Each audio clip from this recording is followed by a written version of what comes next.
Yes, Miss Cindy Bonachita of the College of Mass Communication, please. Hi, good morning.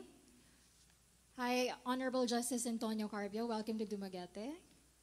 So it's quite a privilege to ask you these questions that have been bothering me ever since the very first China dispute was aired out by ABS-CBN and all the media on TV. So there have been videos circulating online wherein Chinese fishermen were caught fishing within our territories. I mean, they're quite rampant. So the last video I saw was just a couple of days ago. It was a documentary made by BBC. And it's a video footage wherein these fishermen were collecting or getting giant clams from our territories. So the sad part about it is that while in the process of getting these clams, they're also massively destroying our coral reefs. It bleeds my heart while watching the video to see these turtles being illegally poached, coral reefs destroyed, and the many ways that our natural resources completely ruined by these people who don't even care about protecting these natural resources. So as you've mentioned a while ago, we don't have to break relations with China because we don't have the capability to do so. I mean, we don't have the capability to get into a war against a giant that is China. So what can we do? I just wonder, since we have really strong arguments against China's claims, and if we have legal basis based on your presentation, and if we have sufficient evidences based on history against China's claims, what have we done so far? Or what are the measures that we are taking to stop these illegal poachers to steal and further destroy our natural resources? Thank you. Well, I will tell you how we are dealing with the China threat. You can deal with the China threat through military means, through economic means, through a legal means. Okay. We don't have the naval force, we don't have the air force, we don't have the submarine fleet, we don't have anti-missile batteries to shove away the Chinese vessels out of the West Philippine Sea. Economic might. We cannot impose economic sanctions on China because I don't think that will work. Self-evident. Legal, that is our only avenue. And we have done that. We have brought the dispute to a forum where warships, warplanes, atomic bombs, economic might do not count, where the issue will be resolved by an impartial tribunal solely on the basis of international law. And that's why China refuses to appear, because China knows it will lose. And we know we will win. That's why we're pursuing it, okay? So we are into this legal track because we don't have the military might, we don't have the economic might to fight China. We're following the legal track. China doesn't want to go into the legal arena because it has the military might, it has the economic might. China wants to engage us on their own terms. That's basically how it is. But of course, it's nice. We're taking the legal track. We're following the rule of law. But that is really not enough. You look at Ukraine. When the Soviet Union collapsed, Ukraine was in possession of 1/3 of the nuclear arms of the USSR. If you have 1/3 of the nuclear arms of the USSR, you are a powerful country. You can defend yourselves against any aggressor. But upon the entreaties, upon the request of Russia, the US, and UK, Ukraine gave up all those nuclear weapons because in exchange, Russia, the US, and UK guaranteed the territorial integrity and independence of Ukraine. They signed what is called the Budapest Memorandum. The three countries, Russia, US, UK, guaranteed the territorial integrity and sovereign independence of Ukraine. A few years later, less than 20 years later, Russia seized Crimea from Ukraine. And Ukraine had no capacity to repel Russia.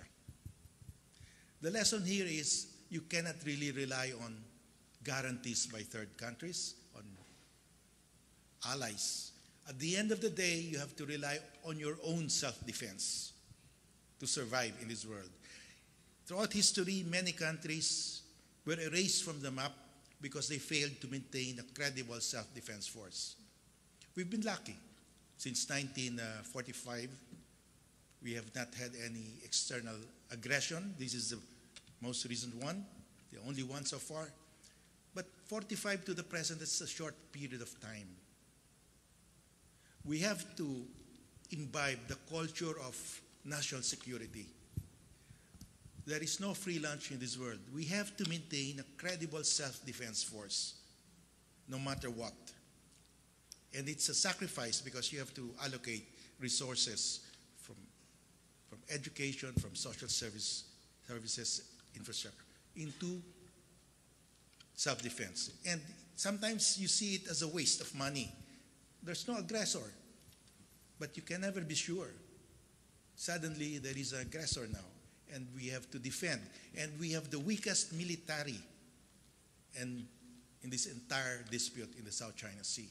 It takes a long time. You want to buy a frigate, you cannot buy it tomorrow. You have to order it. It takes 3 years to build, 1 year to arm, and another year to train your sailors, 5 years. If we order the frigates today, the battle in the West Philippine Sea will be over by the time we get delivery of that ship. And we have not even ordered it. We have been talking about buying 2 frigates, but we've never still ordered it. The 2 jet planes that you saw on paper that escorted the president on his way back to the Philippines, fine, but they are not armed. We ordered those fighter jets, we got 2, but we have not yet procured the armaments. We have to bid out the armaments. So those are just for air show. That's how difficult it is to rise from a zero. We're practically starting from zero, from scratch, with respect to external defense. But we have to admit that we must spend for external defense. It will be a sacrifice. We will have to sacrifice something. But that is necessary for long-term survival. So while we are doing the legal track, we must work on our self-defense. We have no other choice. The legal track we're just trying to keep China at bay here. Look at Vietnam, a much smaller economy than the Philippines, smaller by about 20%, but they know that the moment they lower their guard, China will be there to grab what they have. So we need a culture of national security. But of course, we are not warmongers. That will be the last thing we will do. But this world is not an ideal world. There will be threats in the future, even maybe worse than what we're facing now. But we have to be prepared all of the time. Thank you. Thank you very much.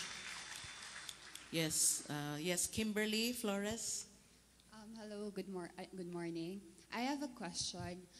Assuming that the tribunal actually rules in our favor and then China still fails to comply, one of the strategies to resort to would be trade embargo, and it would be facilitated by the UN, right? But since China is part of the Security Council of the UN, then it's then very obvious that it will veto whatever UN proceeding the UN thinks of that might put it into a disadvantage. So if it does not work, and if China still fails to comply, what do we do, and what can we do? Well, our strategy is once we have a favorable ruling, we will gather the world to support us and convince China to comply. Our audience will be the Chinese people, because the government of China will not act to comply unless the Chinese people understand this. You know, the Chinese people have been taught from the time they entered school, in grade school, to the time they graduate college, that they own the South China Sea. Since 1950, all the generals, admirals, Politburo members, diplomats, bureaucrats of China grew up this way. They were taught that the South China Sea belongs to them. So this will take a long time. We will have to convince the Chinese people. To do this, we need a ruling from an impartial tribunal, from a convention to which China has ratified. And once we get that ruling, we ask the world to support us to convince China. Now, the world will not impose an embargo on China, an economic embargo. I don't think they will do that for us. This is our battle. And I don't think countries like Canada, France, Australia will not trade with China just because China doesn't comply. That will not happen. It will be more of countries will be less cooperative of China. China wants a maritime Silk Road, they will not join. China wants countries to join in their One Belt, One Road. Some countries will not join. And people will be wary of joining China in alliances. And of course, in every international fora, they will be criticized for being a rogue state. It will take time. Once the Chinese people understand that that narrative that they own the South China Sea is false, then they will decide correctly, because a people will not claim something that they do not own, really. So it's a matter of educating the Chinese people. And once they are educated, then the government now can move. So we're not talking here of economic sanctions. We're talking of cooperation. Countries will still trade. We will still trade. But when China wants cooperation, it will not get it. And they will be criticized in every fora. So this is a long struggle. And we should not expect instant gratification here once the ruling comes out.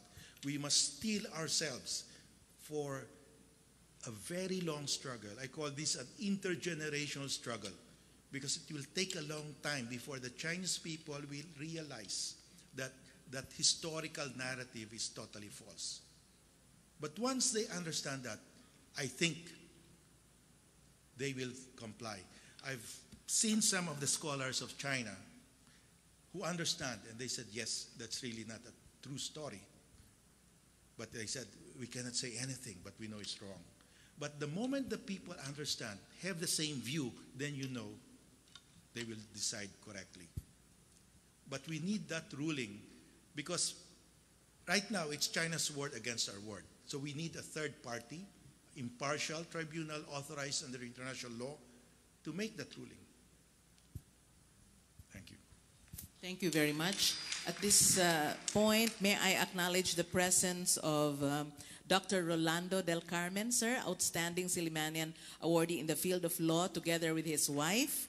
They are actually here, and Dr. Del Carmen is here in Silliman University as senior fellow of the College of Law of Silliman University. He came from the U.S. Sir, I believe you have a question, or you have something for Justice Carpio, sir?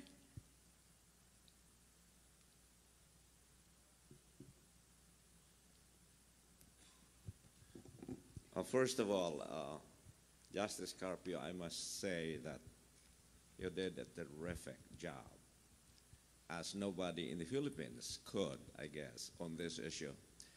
Beyond that, you really have rendered a great service to the Philippines for doing what you are doing on an issue that is esoteric in the minds of most Filipinos. And so I thank you, sir, for coming to Silliman University for that. I have a two-pronged question. The first is, in the end part of your presentation, you appealed to the Filipinos to uphold this claim because it is our divine obligation to do that. My question is, how can we, as ordinary Filipino citizens, help accomplish that? The second question is, as intimated by other members of the panel, the end result is in international law. Force is the larger influence. Suppose China, as they indicate today, does not follow any of the international rules and simply say, we have the force, legalities be damned. What ultimately can be done about it? Is this a case of an exercise in futility, or is all we can do hope and pray that we get this territory back? Thank you.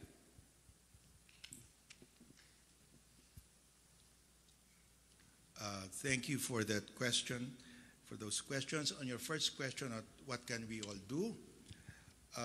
There's a website in the internet run by Tony Oposa, and you click on that button there which says, I'm in favor of declaring the Spratlys as a marine protected area, and all countries, all claimant countries will suspend their territorial claims for the next 100 years. Preserve the Spratlys as a nursery of the South China Sea. So we can join that, the world can join that, and it will be wonderful if there's a grassroots support to declare the Spratlys as a marine protected area, because that is a face saving for everybody. In other words, suspend all claims, nurture it back to health, make it the nursery of the South China Sea again, and all the South China Sea countries will benefit from that. They will get their fish back. Then I think China will find an exit, because they will lose in the South China Sea case. So that's a face saving for everybody. That's one. Another one you can do is ask the presidential candidates, what are your plans the moment you become president? Will you withdraw the arbitration case? Ask your congressmen, those running for Congress now, are you going to support to strengthen our Navy, our Air Force, so that we can have a credible self-defense force, or will you spend more money on pork barrel?